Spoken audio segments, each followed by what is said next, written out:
Welcome to EPG Pathshala. My name is Dr. Kaivalya T. Desai.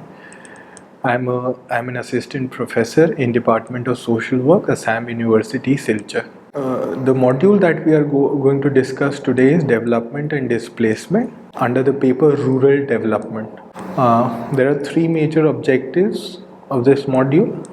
First, to understand the dominant concept of development, that is economic development, to develop insights about the social cost of development, and third, to understand the features of resettlement and rehabilitation policy based on principles of human rights and social justice.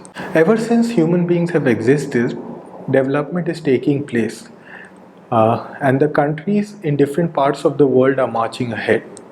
Since without development, there will be uh, status quo. There will be since without development, there can be no progress and growth. Seen in this perspective, economic development is desirably required for the betterment of humankind. Now, this dominant model of development also, which basically concerns itself more with economic development, is regarded as indispensable for the progress and prosperity of any country. Economic development raises the living standards of people so that they are better off from their previous state. It necessarily involves creation of basic infrastructure like railways, roads, shipping, civil aviation, power stations, irrigation facilities, means of communication, and establishment of industries. Such projects are invariably required as they improve lives of people, provide employment to them, and supply them with better services. One of the fundamental issues with regard to such a model of economic development is the consequent displacement of people on whose land different development projects are planned and implemented. Thus, displacement is the negative side of this process of development. In other words, there's not all is well with this dominant model of development which only focuses on economic development. Development induced displacement forces individuals and communities to leave their homes and homeland for the purposes of economic development. Such displacement can be within a city or a district, from one village, city, district, or state to another. Thus, development induced displacement involves a fundamental dilemma. Economic development as a move to improve living conditions of people is desirable, but displacement associated with it is undesirable. Hence, the development projects have raised questions of equity, fairness, justice, and equality before law in the matter of distribution of benefits and burdens of such development. It must be clear that to you that we are talking displacement in development induced displacement and not voluntary migration from one place to another. It's extremely important, to identify the different causes of development, and later we will see how what is the impact of such displacement on people.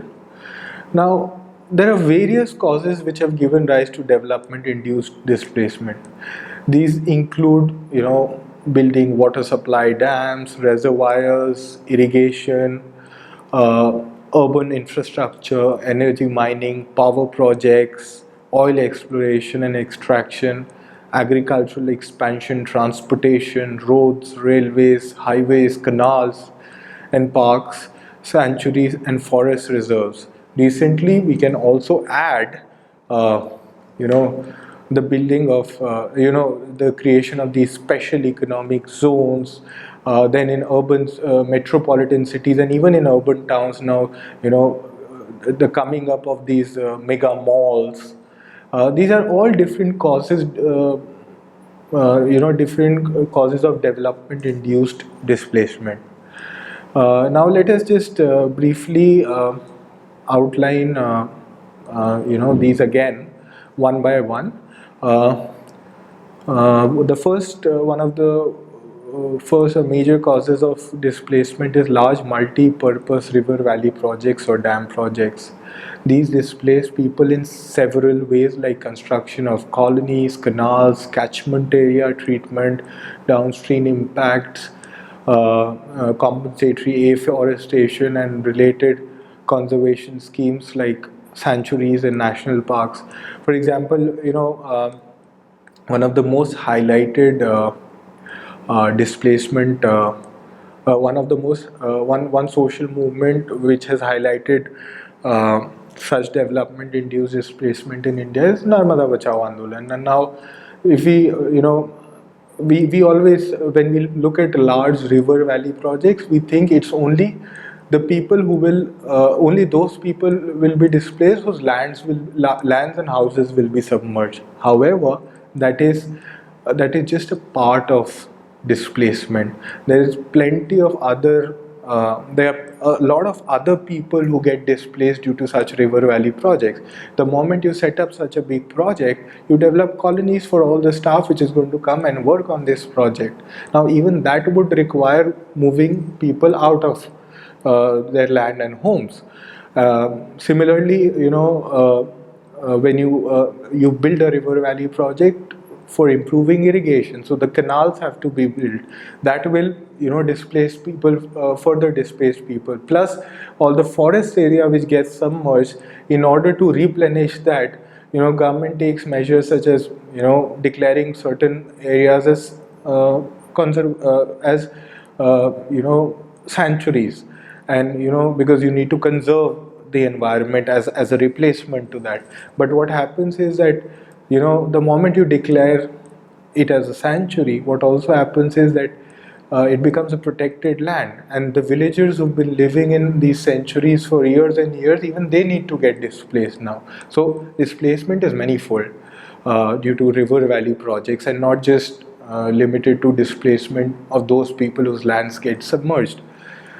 Then mining displaces people. It induces displacement of people where rich deposits of minerals are found. And there's an irony one can also see, that the most minerally rich states in India, or districts or some states in India, seem to be the least developed.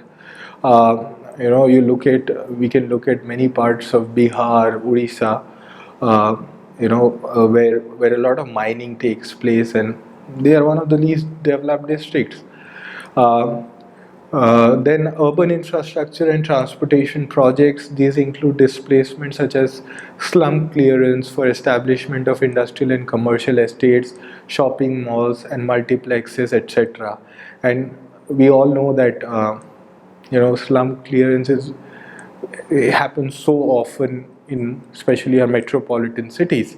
So that's another major cause of development induced displacement in urban areas. Then creation of special economic zones is a new feature, which is again displacing a lot of people. Then so some other causes include building of sewage systems, roads, railway tracks and stations, power projects, schools, hospitals, ports, airports and communication networks. Now, here I'm not trying to contest that these things are not required, such development is not required, but what I'm saying is that the cost at which it comes, the displacement that it induces, needs to be compensated. Not just compensated, but these people need to be rehabilitated well. So the planning has to be extremely to the point, and a lot of the benefits which happen should also go to the displaced people. They are the ones who've sacrificed. So that's the cost that I'm talking about, and how we need to look at meeting that cost. It's very important to discuss the process of land acquisition in India before we actually look at the impact of development-induced displacement.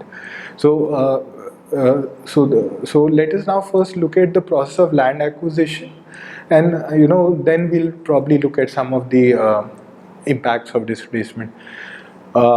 Till 2013, land acquisition in India was governed by the Land Acquisition Act 1894. The Land Acquisition Act only deals with compensation and rehabilitation of the affected persons whose lands have been acquired. This means, under this act, no compensation is payable to landless laborers, forest land users, and forest produce collectors, artisans, and shifting hill cultivators.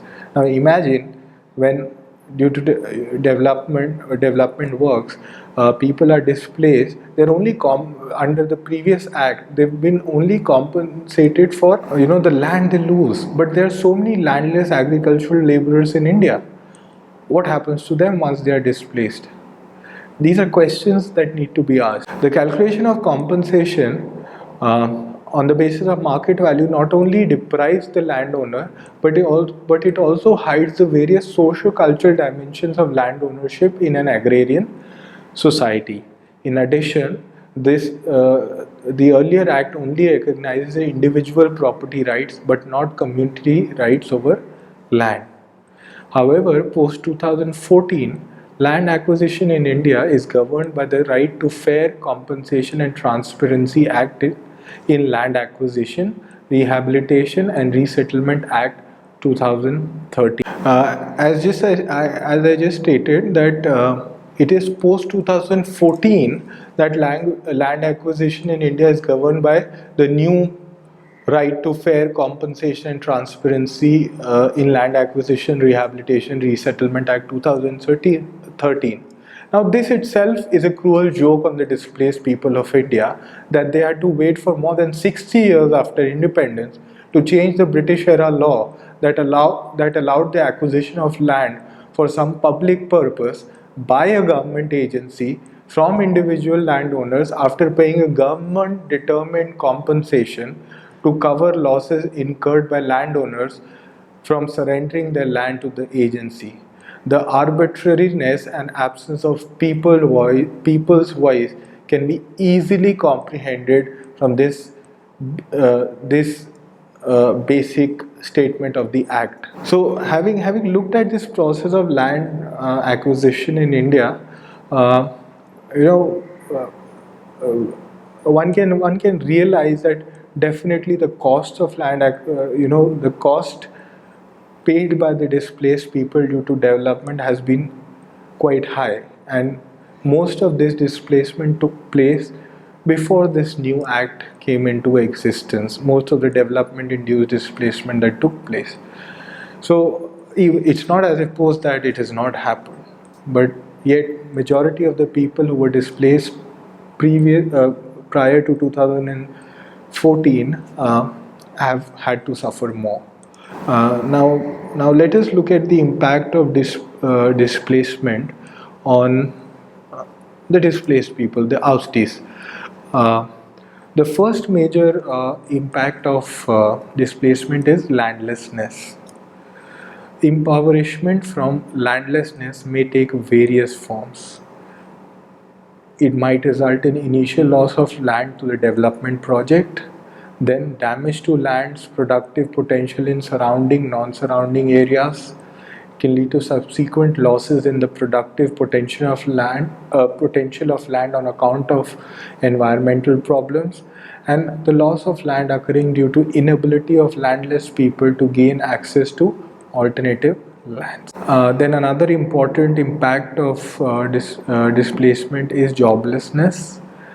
Displacement dismantles local income generating resource base and disrupts economic opportunities linked to local and regional economic cycles and sustained social relations of production. Then obviously displacement leads to homelessness.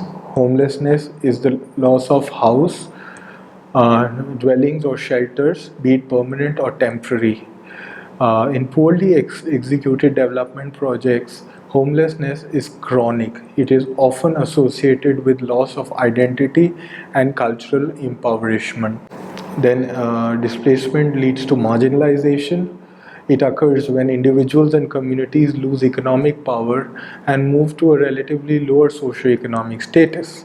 Economic marginalization is usually accompanied by social and psychological marginalization. As you know, people, when they get displaced, they move from one area or one state to another state. Now, do they receive acceptance from people in other states? Uh, so you know, one can imagine how these people get marginalized once they are displaced, even when they resettle themselves in other places. Besides the macro impacts, there are other impacts vis-a-vis uh, health, education of children, loss of access to common property, etc., that impacts the lives of displaced people. It's not as if when development-induced displacement takes place that it goes off very silently. People do protest, uh, and they do get organized under different banners. So there have been people's movements which have uh, contested many development projects, especially the costs associated with it, and most importantly, they have brought up the idea that displacement is no more taken for granted. Some of the questions raised by people's movements include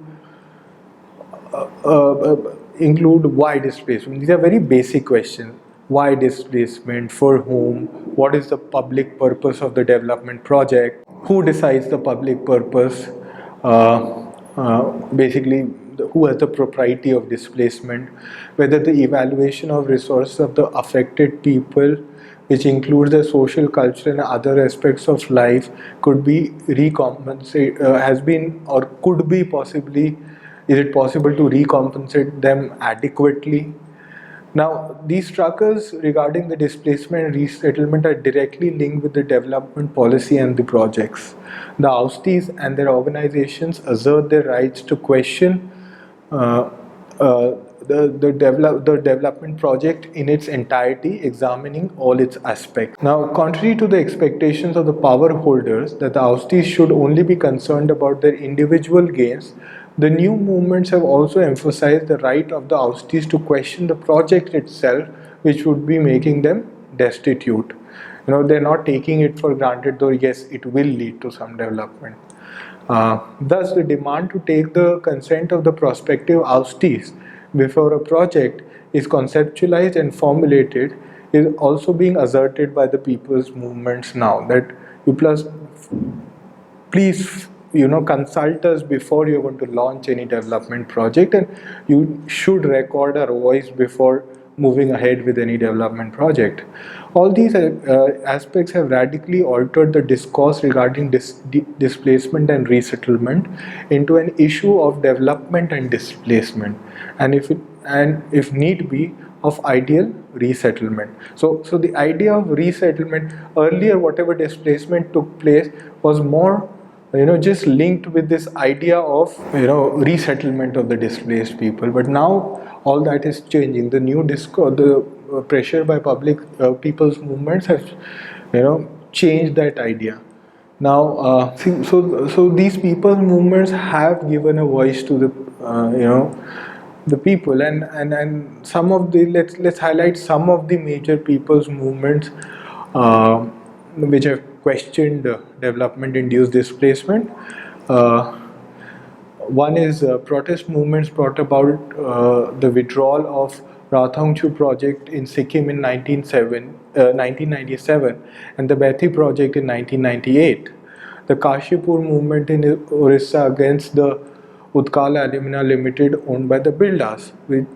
And especially this movement was, you know, there was one village and the residents of one village who stood by very strongly and have fought for very long to, you know, protest against the bauxite mining and you know, the uh, uh, not just mining, also the setting up of the Utkal Alumina Limited plant to extract aluminium from the bauxite. And have been, one can say that if not successful, they have been able to resist the project for a very long time. Then movement in Irasama near Paradeep in Orissa is against the uh, permission given to the South Korean multinational giant POSCO to set up a greenfield steel project there. Then there have been movements in Punjab against the forcible acquisition of land for Trident Group in Barnala for international airport in Ludhiana and for thermal power plant at Nabha. Then there have been movements in Manesar in Haryana in protesting against the special economic project of Reliance Industries. Then the famous movement in Singur in West Bengal, which for against the small car nano project of the Tata Group, which actually forced the Tatas to withdraw the project from West Bengal. Then movement in Jagdalpur in Chhattisgarh is protesting the proposed setting up of a steel plant by the Tata Group. Movement in Nandigram in West Bengal is against the acquisition of farmland given for special economic zone. And one of the most famous people's movements in India, the Narmada Bachao Andolan, questioning displacement of people due to large dams and river valley projects on the river Narmada. Now, to sum up the impact of displacement, the following words of a former chairperson of Narmada Valley Development Council very fittingly summarize uh, the impact of development on displaced people. Uh, according, according to him, no trauma could be more painful for a family than to get uprooted from a place where it has lived for generations and to move to a place where it may be a total stranger. And nothing could be more irksome than being asked to switch over to an evocation which has not been practiced before. Yet the uprooting has to be done because the land occupied by the family is required for a development project which holds promise of progress and prosperity for the country and the people in general. The family getting displaced thus makes a sacrifice for the sake of the community. It undergoes hardship and distress and faces an uncertain future so that others may live in happiness and be economically better off. First questioning the idea of development induced displacement, right? People rising up, organizing themselves in these movements have, what the major one of the major achievements of all these have been, to bring to have a very focused and in-depth discussion on the idea of resettlement and rehabilitation. And they've been able to come up with a broad framework for resettlement and rehabilitation of displaced people. Some of the features of this broad framework include community resettlement with improved standard of life for the displaced ones. Full and just resettlement would be the precondition for displacement. The complete master plan of the resettlement along with the project plan should entail meaningful participation of the people. Then the affected persons must be the first to be benefited from the project. They should have share in the benefits from the project, in irrigation, in decision making, in the profits of an industry, and in the remaining resources in the vicinity of the project, such as the fisheries, the forests, and the land. Though the people struggles do not reject totally any sort of possibility of displacement and resettlement, all the ongoing and future displacement should be considered in the light of the displacement and experiences of resettlement hitherto. The major criterion regarding resettlement should be the public purpose of the development project and the accompanying displacement. The other criteria must be the manageability of the displacement. The people's organizations have a responsibility to launch an effective collective campaign on some of the pertinent immediate issues. They demand the application of the existing Land Acquisition Act and other laws related with the displacement and resettlement and involve a new comprehensive policy on development, displacement and resettlement. The draft policy on development, displacement, resettlement, drawn in 1988 by a concerned group of representatives of organizations and experts, can provide a starting point for such an endeavor. And this has actually resulted in the new act, which was passed in 2014. Now, to conclude this module, let me recapitulate some of the major points that we have highlighted. The dominant model of economic development in India includes big development projects that entail mass displacement of people, especially the tribals, Dalits, and other marginalized sections of the society. Some of these development projects that cause displacement of people include water supply dams, reservoirs, irrigation, urban infrastructure, energy mining, power projects, oil exploration and extraction, agricultural expansion, transportation, roads, railways, highways, canals, parks, sanctuaries, and forest reserves. The process of land acquisition in India for these development projects has been strongly critiqued as it lacks voices of the displaced people who face many challenges post displacement, such as landlessness, joblessness, homelessness, and marginalization. As a result, many people's movements have emerged in India against different development projects who question the idea of development that induces displacement. Moreover, they advocate for a resettlement and rehabilitation policy of already displaced people that is socially just and secure the basic human rights of the people. Thank you.